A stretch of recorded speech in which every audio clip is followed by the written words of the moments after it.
What's going on, guys? I'm Adam Knapik, and my favorite part of competing in Formula D is honestly the sheer competition. You could go anywhere and have an open track day, enjoy yourself, but there's nothing like the adrenaline of knowing that that one run is what's going to cost you either the win or the lose, and that's what you got to go for.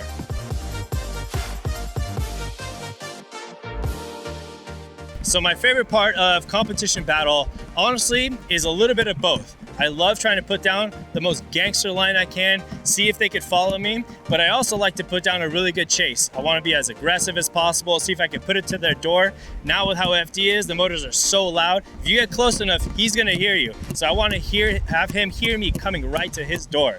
So that's honestly a little bit of both. I just love putting on a good show for the fans as well. I usually like to talk to my competitors as well, let them know, hey, this is how I'm driving, this is what I'm doing. I may have a problem with the car. Let's put on a good show. Let's go out there, have some good time. And you know what? Let's not play any games. Let's just put it out there.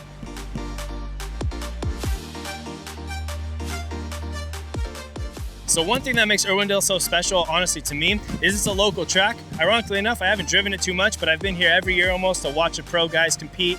That bank is no joke. You're going in at fourth gear and you're just throwing it at that wall, and that wall is full commitment. If you don't hold that wall the whole time, you're gonna sink down and then shoot back up, and then you're not gonna know what happened. The judge is gonna wonder what you did, and then it's all thrown off from there. So you just gotta ride that wall, throw it in, and lay down the throttle. Also, the spectators, they get to see the whole track the whole time. There's no question on what they see or what they think of. They're gonna see your whole run. So you better put it down really well. So that's why I really like this track. It's a house of drift. What's not to love?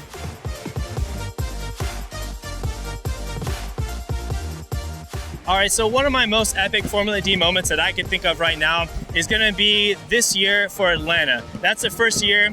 I came in this year, this is my second Pro Tier year, and I thought, hey, I'll do everything right. I'm gonna build the motor correctly. I'm gonna have everything set up. I'm gonna be ready. So we built an LS2, full internals, and on the dyno it actually ended up blowing. That's about a week before Atlanta. Not ideal, as it takes at least 3 days of straight driving just to get there. We grabbed the junkyard motor, we threw that thing in, we got it tuned somehow, we drove out, not even knowing if it's running super correct or not. And we actually were able to qualify top 16. We got in against Dylan Hughes, who we all know is just a great driver. And we actually had to do a one more time battle with him. Unfortunately, he won, but you know what? The better driver did win that day. But we threw down everything we had, and we threw everything we could at it, and the team worked together really well. And that's just kind of the biggest moment that stands out in my mind. Plus, Road Atlanta, just an awesome track.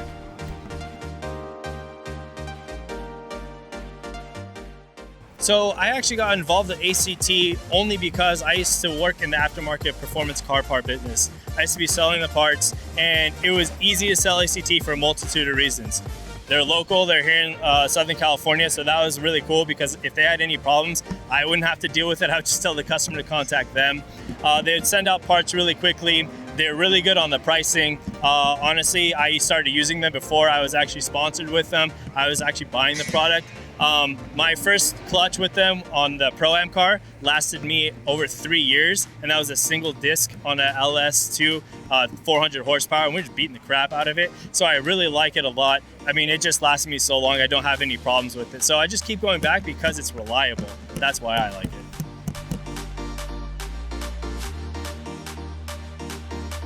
So a couple things I'd give advice on as far as somebody that's either looking to come into this or even if I go back in the future and talk to myself, I learned a lot as far as not to overbuild the car. Don't worry too much about the build, but do spend the money in the right places. If it's gonna cost a good amount of money, spend the money, but spend it wisely. It's not all about the power. It's mostly gonna be about track time. Go out there, feel the car, just get out there and have some fun. Don't forget that this is still supposed to be fun. So that'd be my biggest word of advice. Don't try to jump to it right away. Just see if you can progress and get to it. Because hey, if you can't make it on the lower end, why do you think you're gonna make it on the high end?